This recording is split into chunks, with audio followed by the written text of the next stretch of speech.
По-старите русенци помнят едно емблематично място за всички, които обичат нашия град. В центъра на града се издигаше стъклената будка. Добър ден, Наталя Чорбаджиева от Държавен архив Русе. Добър ден! Така популярният днес площад на свободата в центъра на град Русе е оформен след освобождението.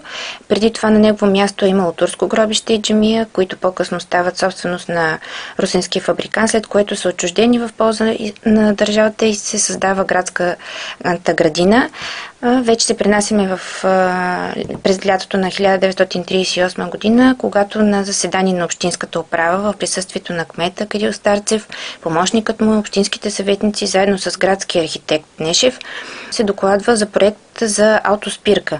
Тази автоспирка е замислена да бъде разположена до обновената градска градина между улиците Княз Александър и Сях Светих или днешната Петко Д. Петков, мястото на бившето казино. Тази спирка с години наред е позната на русенци като стъклената будка, станала популярно място за срещи. След получаване на скици, необходими книжа и одобрение, будката е изчислено, че ще струва 100 000 лева.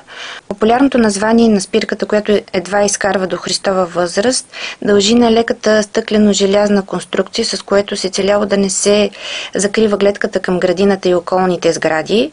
Към спирката са предвидени също да бъдат построени чакалния, автомат за закуски, 2 тютюневи и 1 телефонна будка. От постъпилите 6 оферти печели Георги Константинов, който е собственик на предприятие и търговия с джамове от София.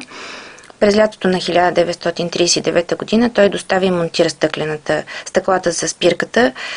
На следващата година, 1940, градската градина срещу доходното здание се построява светещ фонтан, като водните струи на 30-те дюзи са издигали на 10 метра височина.